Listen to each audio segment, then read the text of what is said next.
Yesuus bartoota isaa 12 ofitti waamee hafuurota xuraa'aa akka baasanii fi dhukkubaa fi dhibee hundumas akka fayyisan aboo isaaniif kenne. Maqaan koo Durbee Gaaddisee Wadaajoon jedhama. Kan inni dhufe aanaa Sibuu Sireetii yeroo ta'u, dhibeen koo haaluma mul'atu kanaan harmi koo na dhukkubuu jalqabe. Gara mana yaalattis yeroon deemuu xannacha qabanaan jedhan. Haala baqaqsanii yaalutiinis keessa naaf baasan. Garuu harmi koo kun hin fayyee osoo hin taane haaluma mul'atu kanaan madaan isaa babal'achaa deeme. Cobni harma koorraa cobu kun immoo garaa koorratti haaluma mul'atu kanaan madaa gurguddaa natti fide. Kana malees akkuma mul'atu kanaan ija kooyyuu madeessuun isaa ni mul'ata. Haala kanaan waggaa 3 rakkachaan ture. Yommuu sanis yaa Gooftaa kun amma yoomitti jedheen gara Waaqayyootti iyyachaa ture. Dhumarrattis gara waldaa Kiristaanaa Araara Waaqayyoo yeroon dhufu kadhata waliigalaa yeroo kadhatan anarraa hafuurri hamaan iyye. Namni Waaqayyoo yeroo kadhatan kanattis kan mul'atu fuula koo irra kan jiru yoo ta'eyyuu namni Waaqayyoo ija hafuura qulqulluutiin waan arganiif uffata koo akkanarraa kaasan tajaajiltoota abbooman. Yeroo kanattis harmi koo kun haaluma mul'atu kanaan madaa gurguddaa baatee jira. Dhoksaan namni Waaqayyoo argan kana garuu mul'inatti mana yaalaa adda addaa deemee yoo yaalameyyuu dhibeen koo kun kan fayyu osoo hin taane babal'achaa bifa koo irratti balleessee iddoo namni ga'u akka hin geenye fi fooliin koo badaa akka ta'u godhe. Maatiin koos baay'ee na wajjin dararamaa turan.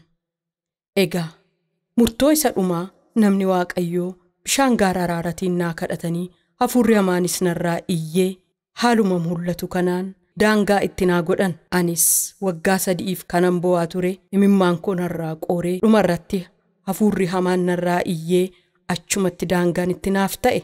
Qilleensichis gabnarraa jedhe. Egaa kadhata namni Waaqayyoo kadhatanii fi dhuga baatiishii guutuu hordofaa.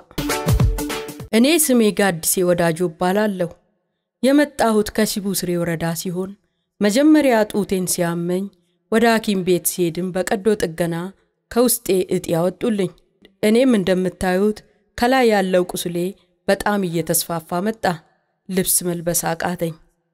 ሰዎች የሚገናኙበት ቦታ ሁሉ መሄድ ሆነም ወደ ቤተ ክርስቲያን ሄዶ መጸለይ ለኔ ከባድ ነበር። በዚህ አይነት ለ3 ዓመት ተሰቃየሁኝ። በመጨረሻም ወደ ወልዳ ክርስቲያን አራራ ዋቀዩ አዱኛ መጣሁኝ።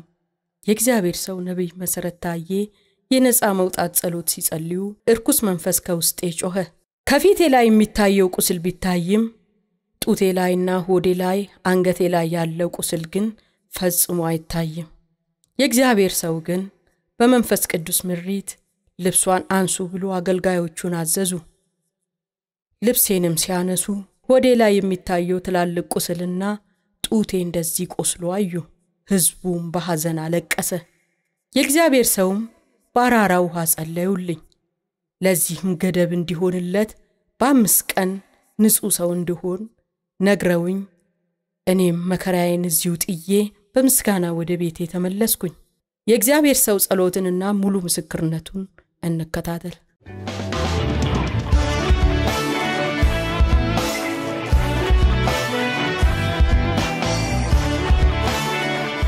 Hallelujah.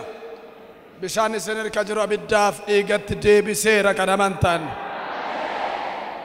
Eenyu kan amanu dibeera. Eenyu kan amanu dhibeen guddaan hin jiru gooftaa guddaatu jira. የበሽታ ታላቅ የለም ታላቅ እግዚአብሔር ብቻ ነውና ዋና ተከጋራት ላልተ መታከስ ይጫለ ኢቤ ገረገልቸረ ስራቲ galgallikun siif alkayyaa dandooti amanumna dhiiga walichaatiin harkarratti nagadhaa bishaan kan harka mirgaarratti new dream abjuu haaraa ganama haaraa new stomach coggaarraa garaacha haaraa nagaaf gammachuu agartanii been ajajeeramna dhiigayyee harkarratti nagadhaa ol fuudhaa eewu kan amanu na wajjin arka korra dhiiga walichaatu jiraidha. Ammas dabalaidha. Sadi ammas jedha. Kaasaa harkicha ol na laala. Ergamaan Waaqayyoo mandara Gibxi keessa gaafa darbe. Warra dhiiga horii balbalarraa qaban. Ergamaan du'aa mana isaanii bira darbe. Arras warra mallattoo oolichaaf irraa qaban hamaan hin danda'u. Eewu kan amanu. Si'a tokko wal geenyeetu walii wajjin dhiiga hoolichaan irra jira erga jennee booda addarra kaattanii si'a sadii ofirratti dhiigni Yesuus natti coobettu walii wajjin dhiiga Yesuus tunarra jira. Dabalaa dhiiga hoolichaa tunarra jira. Addarra kaadhaa dhiigi Yesuus natti coobeera jedhaa si'a sadii. Tokko. Lama. Isa dhumaa dhiigi Yesuus. Humna dhiigicha keessa jiru. Humna dhiigicha keessa jiru. Humna dhiigicha keessa jiru. Mana kee baraareera. Lapheesheef ija ishee ol qabe mee namni tokko mataa ishee qabe. Ija ishee ilaali. Okay. Es irraa ol qabe. Okay. Kanas irraa Lukaas kanas. Watch. Diinicha isaa akka inni qaama balleessee godhe. Watch. Waa. Watch. This can imagine. This is a demon attack. This is a demon. Kun saayinsii biyya lafaa waa biraadha garuu ergaa diinaati. Maal gochuudhaaf qabda jedhiin? Maal gochuun qabdi? Dubbadhu. Dafaa sa'i dhiiga holichaatiin. Maaf qabdi? Maaliif qabdi? Afura maaliidhaati? Afura jabaa. Afura budaa. Get out. In Jesus' name. In Jesus Christ's name, I declare free.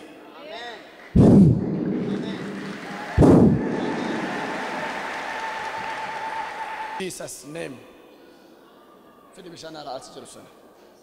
In Jesus' name. He's a demon.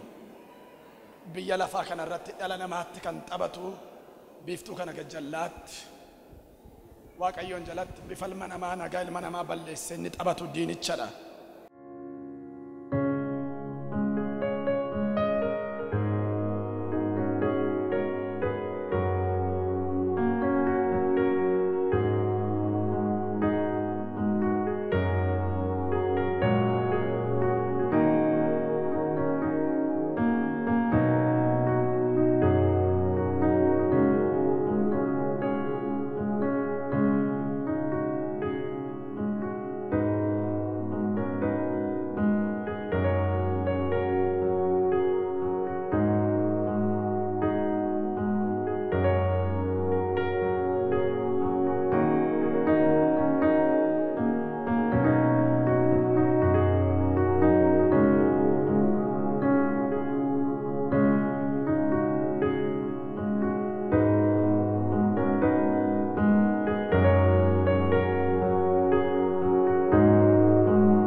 Guyyaa shan booda gogaa haaraadha. You are free.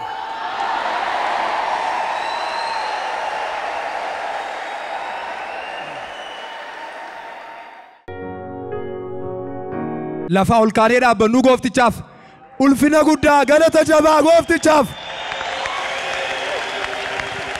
hin nagaamu sagaleen keessan iyya guddaa fooricha guddaa itti xiqqaata ammallee iyyuu kan danda'u foorichuu kan danda'u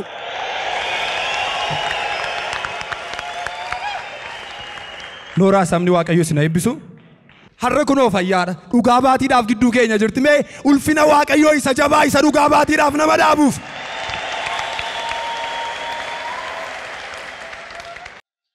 tole maqaan keenyudha isaan si cina dhaabbatan kun maqaan isaanii eenyudha maalkii akka ta'an akkasuma immoo biyya isaarraa dhuftanii gochaa waaqayyo siif godhetti fi dhugaa ba'i. Maqaan koo Gaaddisee Odaajoon jedhama. Warri na bukkee dhaabbatan kun harmee koodha. Aadde Laqamoo isaa jedhamu. Isheen itti aantu immoo Biraanee Odaajoo jedhamte obboleettii koodha. Biyyan irraa dhufee biyya aanaa Sibuu Sireeti. Kanan waaqayyoof dhugaa ba'u mana yaalaatti waan dhukkubsadhee dhukkuba harmaati. dhukkuba harmaa wanta amma ilaalamaa ture jechuudha. Baay'ee humnaa ol na dhukkubee waggaa bara 2009 ji'a lammaffaa keessadha kanan qabame jechuudha.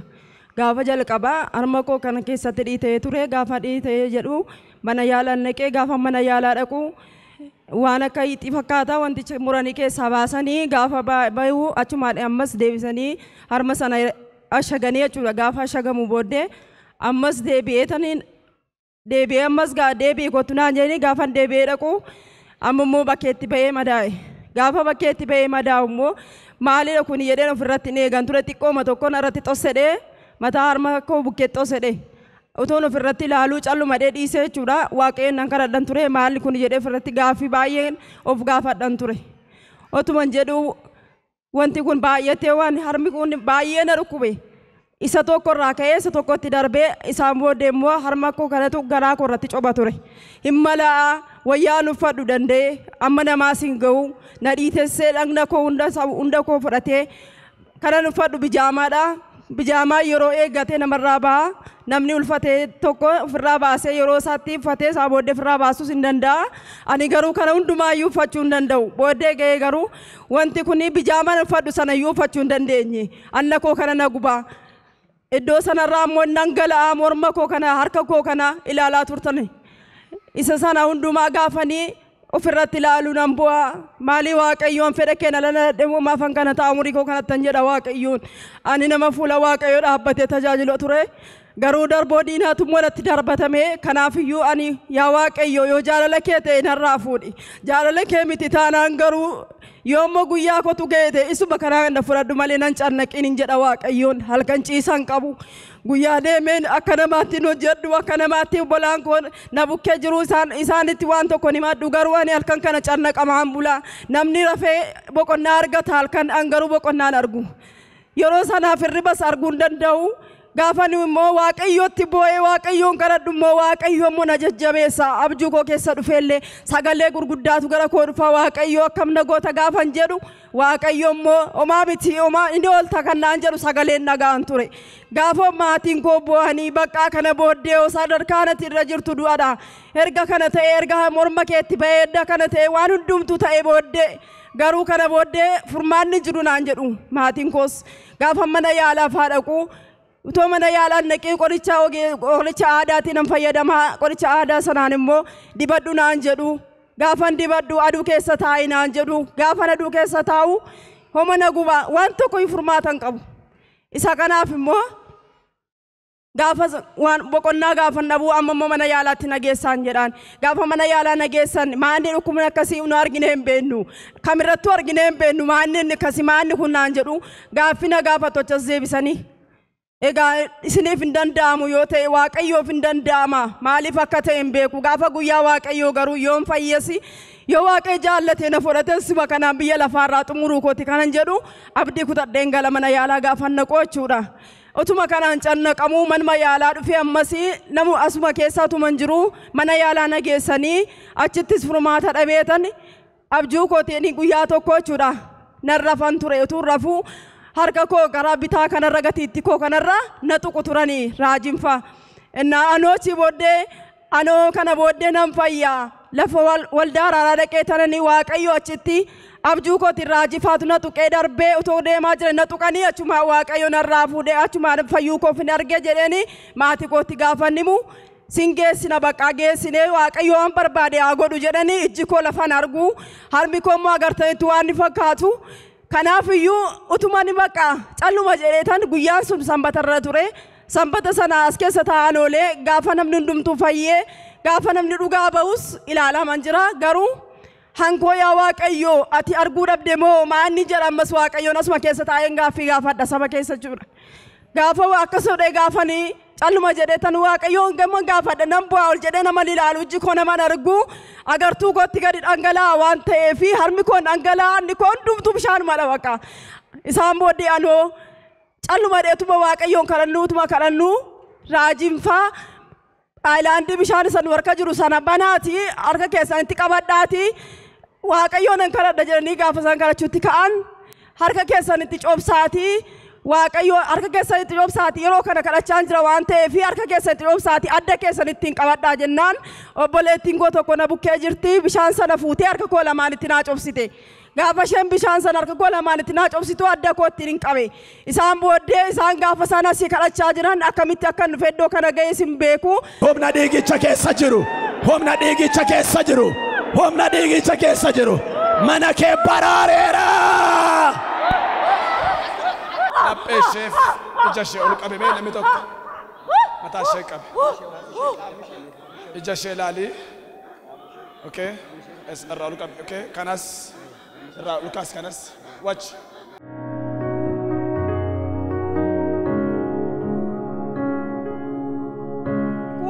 Gaafa isaan naa kadhatan sanas of hin beeku garuu ergan fayyee erga isaan naa kadhatanii immoo bishaan zayitii araaraa natti buusanii naaf kadhatanii immoo wanti anna koo keessa jiru sun inni na cidhiinu inni na gubu sun yeroo sanaa kaasee waan akka aannanii tokkotu narratti dhangala'ee. Guyyaa shan booda gogaa haaraadha you are free.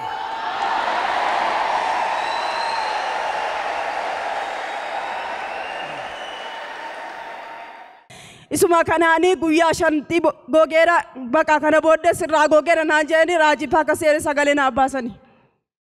Isuma kanarraanii guyyaa shan booddee gaafa guyyaa shanii utuu hin ga'iin calluma jedhee akkuma gogaa akkuma wanti waan akka mukarraa tokkotti asii gadi gogaa mukarraa harca'uutti akkasumatti narraa harca'a lafan deemutti yoo nan taate iddoon taa'utti harca'a yoo nan ciisa ta'e immoo iddoon ciisu bijaamaa yoo uffadhee isaan booddee immoo isarra darbee iyyuu wayyaa iyyuu akkuma riyyaa koo uffadhee akkuma riyyaa koo taa'ee akka namaa ol jedhee deemuttan ka'ee akkuma namaa rafee boqonnaa argachuuttan ka'ee isa kanaaf waaqayyoon naa galateeffadha.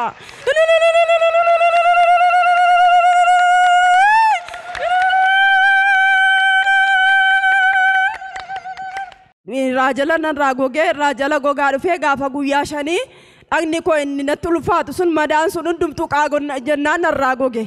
Ela dhageessaniittu gooftaa keenya guyyaa shan jedhamee guyyaa shan keessatti hojjeta waan jedhe hin dogoggoru galata guddaa gooftichaaf iyyuu kan danda'u ammallee.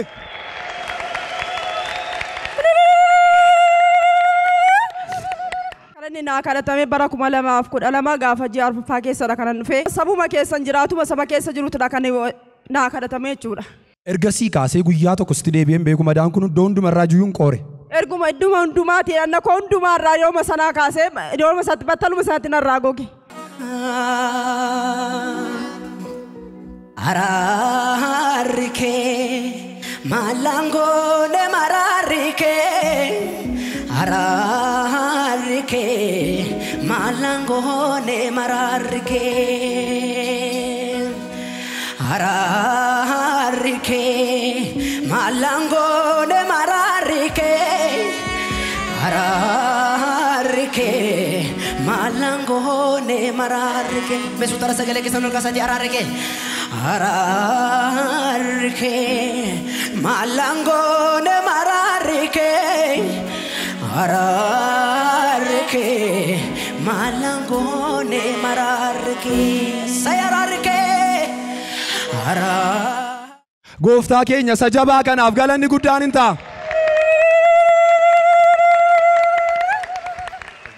Tole gaamamma mucaan keessan waa'ee dhibee ishee wal qabsiistee waa baay'eedha kan isheen dubbatte mee waa'ee sanaa wal qabsiisaati waan yeroo sana beektan waan isheen hin dubbanne gabaabsaa dubbadha. Waan waaqayyo naaf godhee gabaabseen dhugaa ba'aa isheen dubbatteetti dabalamuma isaan dubbadha. Waa baay'ee duukaa rakkadhee ba'aa baay'ee rakkattee ba'aa baattee bijaamaan ishee waggaa 3 uffatte kun dubartiin deessu tokko amma baattutti uffatti garuu waggaa 3 bijaamaa 3 dhume mishaa kanatti amma kanatti uffattee nama keessa deemuu hin dandeenye ol kaatee dhaabachuu hin dandeenye waaqayyo immoo inni hundumaa danda'u yaalan na dadhabee du'a malee kunoo jireenya miti waan akkasii hoonuu hin beeknu naan jedhani garuu waaqayyo inni waan hunduma isaa beeku ba'aa socho'aa kana ba'aa erga ga'ee argitan kana irraa lafa naa kaa'ee kanaaf ana waaqayyoon galateeffadha galanni kiristoosiif haa ta'u naa galateeffadha sabni waaqayyoo isin.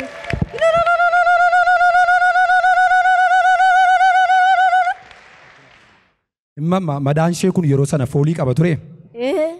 Foolii qaba.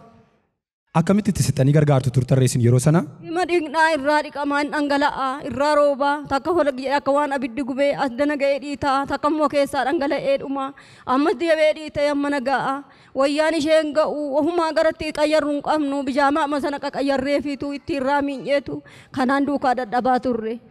Erga isheen fayyitee booddee amma gammachuu akkamitti isinitti dhaga'ama? Waaqayyoof galanna ta'uu ba'aan irraa naa fuudhamee addana kunoo waldaa araaraa dhuftee waaqayyo irraa naa fuudhee ba'aa irraa tocho'aa kanarraa naa tochoosee lafarraa naa kaa'ee waaqayyoon naa galateeffadhaa kanaafan isa galateeffachuudha.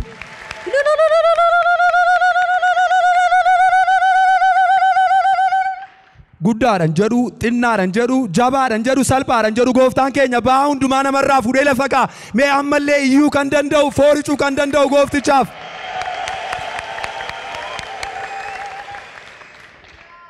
Tolee egaa waan baay'eedha kan isaan dubbatanii obboleettiin keellee dubbatteetti harmeen keellee dubbataniiru waan yeroo sana atillee bira turtee gargaaraa turte wal qabsiisii dubbadhu.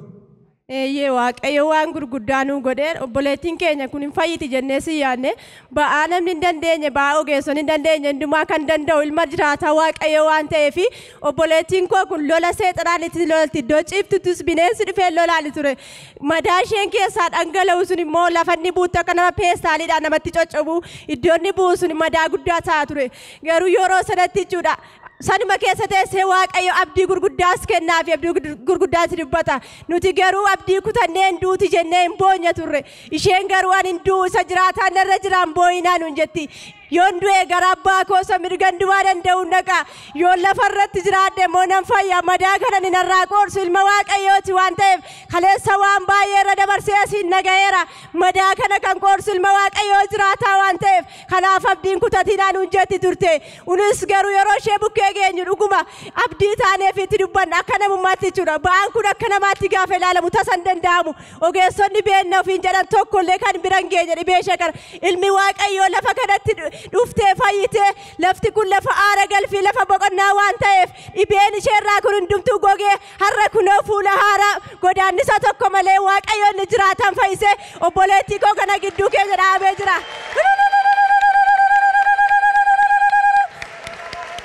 Kanaaf ilma jiraataa isa ta'e isa du'aa jiraataa gochuu danda'u isa waan hundumaa gatamaa lafaa kaasee jiraachisuu danda'u kana ilma waaqayyoo isa jiraataa kana nan galateeffadhaa naa galateeffadhaa.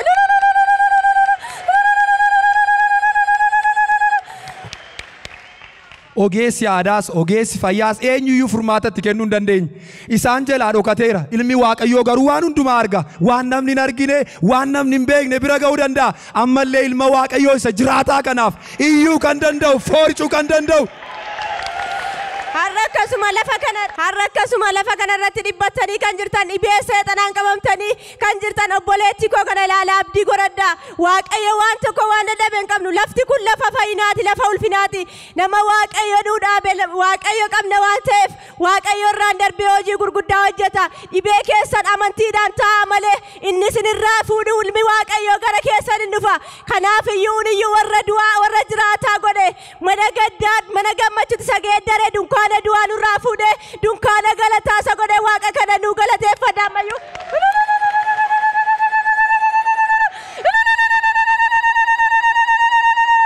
Haleluyaa. Du'aan isa biratti jiraataa ta'a. Du'aan abdii namaa, du'aan jireenya namaa, du'aan foon namaa isa biratti jiraataa ta'a. Mee isa du'aa gara jiraataatti deebisu gooftaa keenyaaf.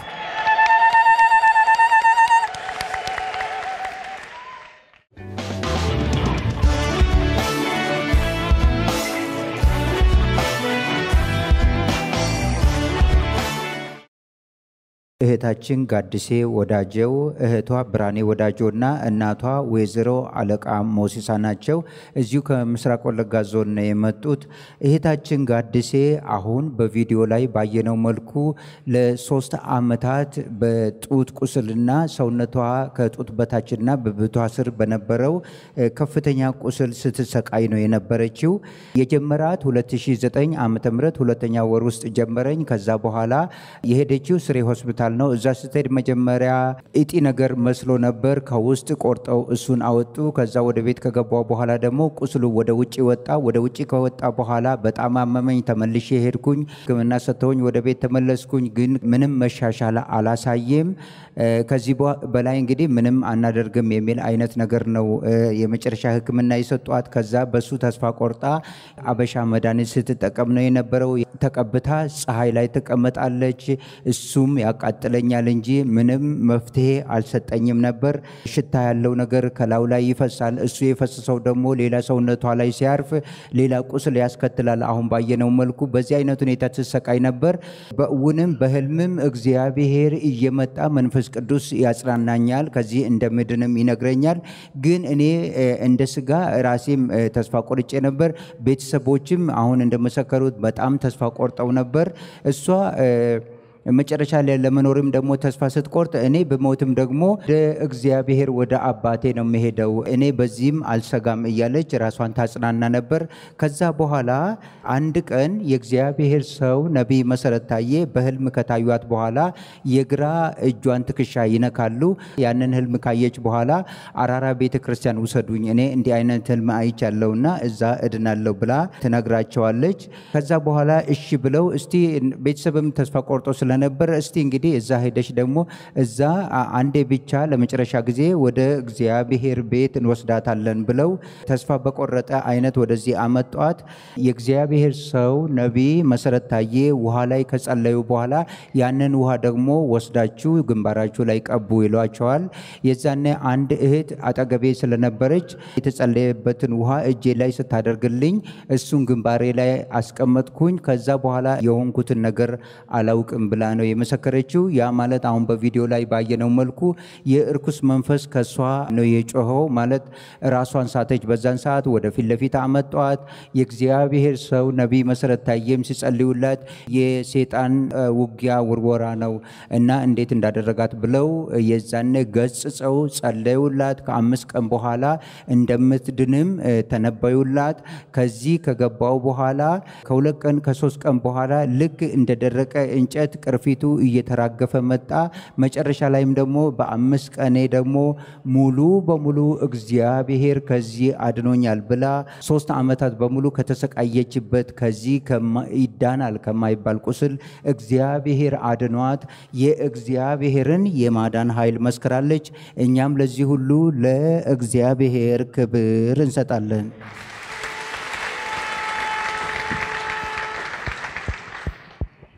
እግዚአብሔር ሆይ እንዴት ድንቅ ነህ፣ ነፍሳችን ረካች በጉብኝት ጥያቄያችንን ከመለሰልን